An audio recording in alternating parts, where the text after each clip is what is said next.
안녕하세요. 말씀의 삶의 박태환 목사. 최대림 목사입니다. 네, 우리 말씀의 삶 시간이 돌아왔는데요. 말씀의 삶이라는 영상이 왜 만들어졌죠, 목사님?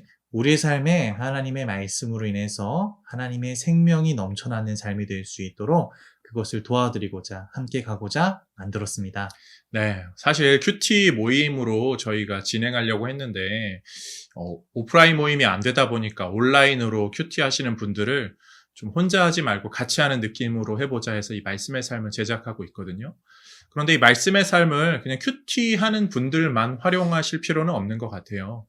또 다양하게 좀 더 쓸 수 있죠, 목사님. 네, 여러 방면으로 활용될 수 있지만 중요한 것은 혼자 말씀 보기가 어렵고 또 제때 시간을 지켜서 또 말씀을 지키는 것이 힘든데 그런 것도 함께 나누고 또 우리가 알기 힘들었던 성경의 중요한 지식이나 전문 분야에서의 말씀도 함께 나누면서 더 보다 깊은 묵상을 가능하게 합니다. 네, 성경 배경에 대해서도 좀 알 수 있는 시간이 되는지라 큐티를 안 하시는 분들도 이 영상을 보시고 나서 그 관련 성경 부분을 한번 이렇게 쭉 읽어보시면 또 개인 영성 관리에 도움이 될 것 같아요. 이번 주 예레미야 또 이제 45장부터 48장 하는데 이제 영상 보시고 나서 45장부터 한번 쭉 읽으시면 이런 내용이구나 도움이 되실 것 같아요.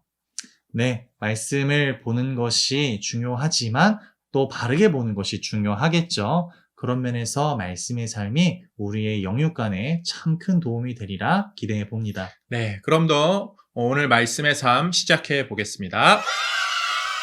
네, 그럼 이번 주 말씀의 삶 본문은 어디죠, 목사님? 네, 이번 주 본문은요, 예레미야 45장부터 48장까지의 내용입니다. 네, 45장부터 48장의 내용 제가 간략히 요약해 드립니다. 45장은 36장에 나왔던 서기관 바룩에게 하나님께서 예레미야를 통해 말씀하시는 거예요. 이 심판의 메시지가 굉장히 많이 나오고 있는 그런 상황에 이 바룩을 좀 위로하는 하나님의 마음이 담겨 있는 것이 45장이고요. 46장부터는 사실 51장까지 이방 나라들을 심판하겠다 하는 내용들로 각 장마다 하나님께서 나라들을 꼬집어서 심판하십니다. 46장부터는 애굽, 이렇게 블레셋, 암몬, 이런 족속들을 이야기하면서, 모압이네요, 모압. 모압을 이야기하면서 각 장마다 그들의 죄악을 이야기하고 그들을 심판하겠다 하나님이 말씀하시죠.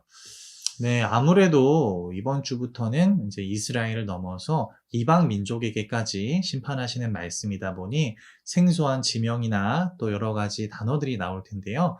목사님 잘 이해갈 수 있도록 이번 주 묵상을 한번 나눠주실까요? 네, 어려운 지명이나 어려운 이름들은 굳이 이렇게 집착하지 않으셔도 되고, 이해되는 만큼 편안하게 읽으시면 되겠는데, 45장의 내용으로 은혜를 하나 나눠보겠습니다. 45장 4절 말씀 목사님 한번 읽어주실래요? 네, 읽겠습니다. 너는 그에게 이르라 여호와께서 이와 같이 말씀하시기를 보라 나는 내가 세운 것을 헐기도 하며 내가 심은 것을 뽑기도 하나니 온 땅에 그리하겠거늘. 아멘. 아멘. 네. 바룩에게 하나님 말씀하시죠. 나는 세우기도 하고 헐기도 하고 심기도 하고 뽑기도 한다.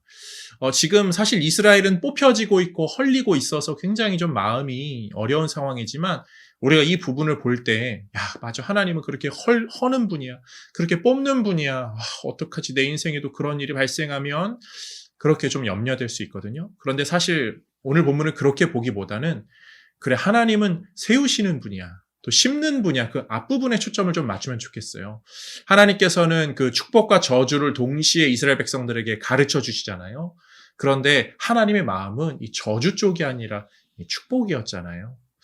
그런 것처럼 오늘 본문도 마찬가지인 것 같아요. 하나님이 뽑는 분이야, 허무는 분이야, 그걸로 우리가 두려워하는 것이 아니라 허물어진 상태에서도 하나님은 얼마든지 세우시고 심는 분, 광야의 새 길을 내시는 분이 우리 하나님이시잖아요.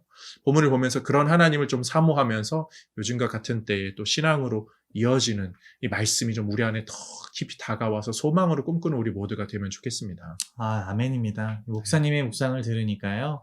정말 멈춰있던 심장이 뛰는 것처럼 또 이해가지 않던 말씀이 살아 숨쉬게 되고 뭔가 뜨거운 은혜를 누리게 되는 것 같습니다.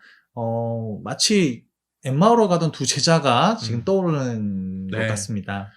복음서에서 예수님이 죽으시고 부활의 소식을 알지 못하던 제자들이 이제 고향 엠마오로 가게 되죠. 그러면서 그들이 굉장히 풀 죽어 있을 때 예수님이 찾아오세요. 처음에는 예수님인 줄도 몰라요. 그런데 예수님이 그 말씀을 쭉 풀어주시죠. 그러니까 그들의 마음이 뜨거워졌다고 하잖아요.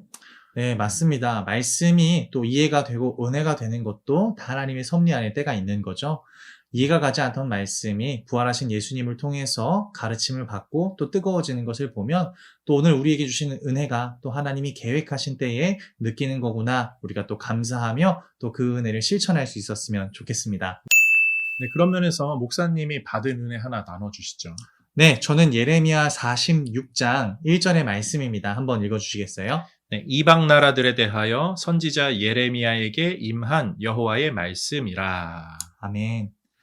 우리나라 속담에 믿는 도끼에 발등 찍힌다라는 말이 있죠.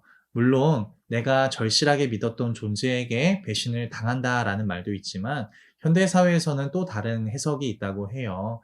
내가 신중하게 알아보지 못하고 섣불리 믿은 대가로 인해 그 인과응보로 이런 결과를 당하게 되었다라는 해석도 있죠.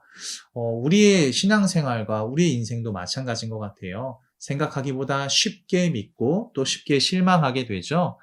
우리가 믿어야 될 존재는요, 오직 유일하신 창조주 하나님이신데, 우리는 하나님을 믿기보다 세상적인 것들에, 그리고 우리가 관심 있는 것들을 쉽게 믿고, 또 그것으로 인해 쉽게 실패하기도 합니다.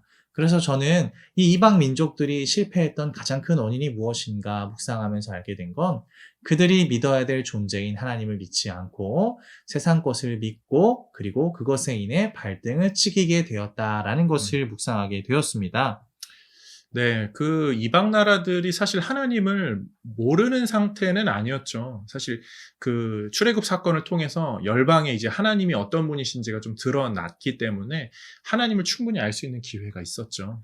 그렇죠. 이스라엘을 통해 분명히 하나님은요, 이스라엘 민족만을 선택하셨지만 이스라엘 민족을 통하여서 세계 만국에 하나님의 말씀을 선포하시고 싶어 하셨어요. 네. 그러나 이방 민족이 그걸 듣지 않았죠. 네. 다시 한번 우리가 느끼게 되는 것은 무엇을 믿느냐가 중요합니다. 결국 이 이방 민족들이 믿은 건 하나님이 아니라 자신들의 자랑거리였는데요. 애굽과 모압과 에돔이 나와요.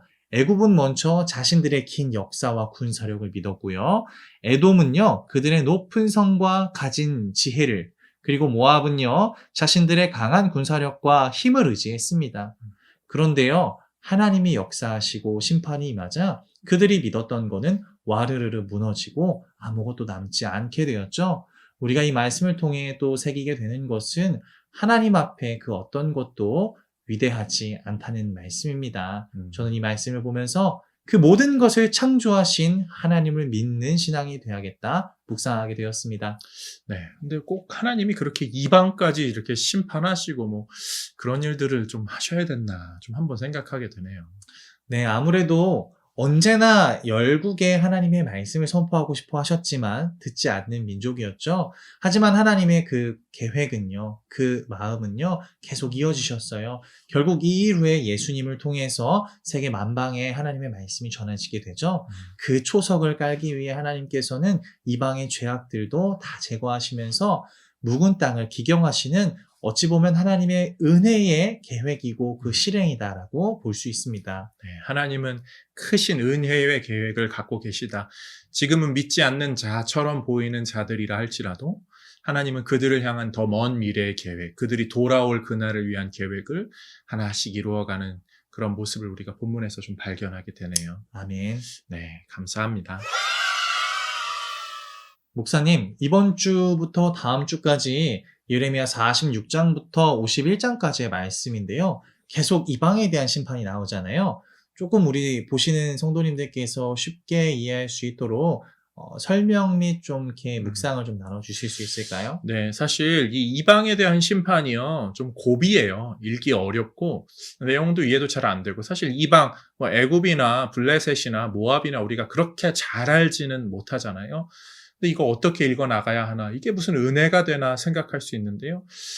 간략하게 한 47장에서 한 구절로 또 어떻게 은혜를 좀 이렇게 나눌 수 있는지 한번 제가 말씀드려볼게요. 47장 3절 말씀 한번 목사님 읽어주세요. 네, 읽겠습니다.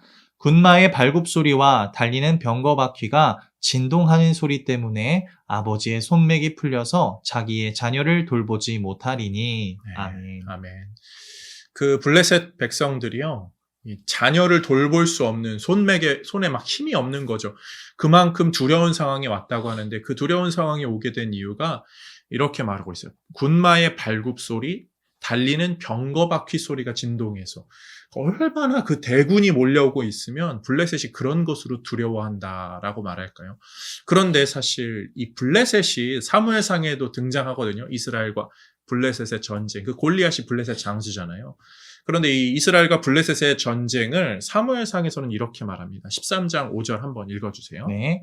블레셋 사람들이 이스라엘과 싸우려고 모였는데 병거가 3만이요 마병이 6,000명이요 백성은 해변에 모래같이 많더라. 그들이 올라와 베다웬 동쪽 믹마스에 진침해. 네. 병거가 3만, 마병이 6천 이렇게 나옵니다. 굉장히 병거와 마병에 대한 자신감이 있었던 민족이 블레셋이죠. 우리는 이만한 군사력, 강한 군사력을 갖고 있어 라고 했는데 그랬던 블레셋이 이 더 큰 나라, 더 큰 마병을 가진 나라로 인하여서 아주 위축된 모습을 보여주죠. 본문을 보면서 우리는 그런 걸 좀 떠올리는 거예요. 야, 옛날에 블레셋은 그렇게 자기 자신에 대한 자랑이 많은 나라였는데 하나님은 그것으로 두려워하게 하고 그것으로 부끄럽게 하는구나. 우리가 이 생의 것들, 그냥 여기서 내가 갖고 누리는 것들, 그런 것들을 자랑하는 인생은 결국 그렇게 될 수밖에 없구나. 그런 면에서 우리는 영원한 것을 더 소망하고 자랑하자. 그런 면에서 우리가 자랑해야 할 것은 뭐죠, 목사님? 오직 하나님의 말씀 복음입니다. 네, 복음의 말씀. 사도 바울은 십자가 외에는 자랑할 것 없다라고 말했죠. 그런 면에서 저희 교회는 계속 이 복음에 대한 강조를 쭉 해오고 있잖아요. 올해 교회표가 뭐죠? 네. 복음으로 문을 여는 교회입니다. 네, 복음으로 문을 여는 교회. 복음으로 우리가 살아가면서 삶에 닫혀진 모든 것들을 이렇게 문을 열자. 이런 마음으로 저희가 한 해 동안 달려가고 있어요. 코로나라는 큰 문이 우리 앞에 탁 다가왔지만 복음으로 우리가 또 뭉친다면 얼마든지 그것도 열리고 우리가 그 삶 가운데서 하나님의 은혜를 사모할 것 같아요. 저희 계속 사실 그러한 표어로 달려오고 있거든요. 작년, 재작년 교회 표어가 오직 예수만 드러나는 교회, 그리고 복음의 밝은 빛을 비추는 교회, 이런 복음, 예수, 우리가 그것만 자랑하자고요. 네. 그러면 좋을 것 같아요. 우리의 자랑은 오직 복음, 예수뿐입니다. 네, 맞습니다. 그런데 사실 저는 우리 교회 성도님들, 우리 부교육자분들 다 되게 자랑하고 싶은 마음은 있어요. 너무 잘해주시고 너무 귀하셔서 이럴 때 이렇게 신앙의 모범 보여주신다. 정말 귀하다. 늘 마음으로 느낍니다. 그거는 정말 저한테 자랑스러움이에요. 근데 항상 가장 최고의 자랑거리는 우리 예수님이다. 이런 마음이라는 걸 오늘 좀 성도님들에게 전해주고 싶었습니다. 아멘입니다. 네. 목사님 오늘 이렇게 좀 말씀 네. 또 우리가 말씀의 삶 잘 하고 있는데요. 한 말씀 하시고 마무리 네. 인사 좀 해볼까요? 날이 많이 추워지고 있습니다. 지금 환절기이기도 하고요. 또 건강에 특별히 조심해야 될 시기인데요.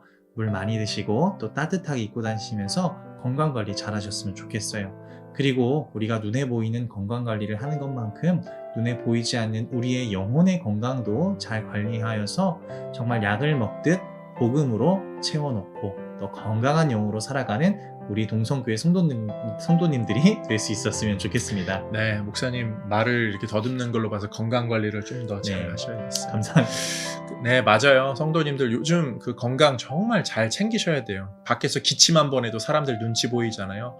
참 마음이 그런데 건강 잘 챙기시기를 기도합니다. 그런 면에서 각각의 가정에 건강 보조제들 있으시죠?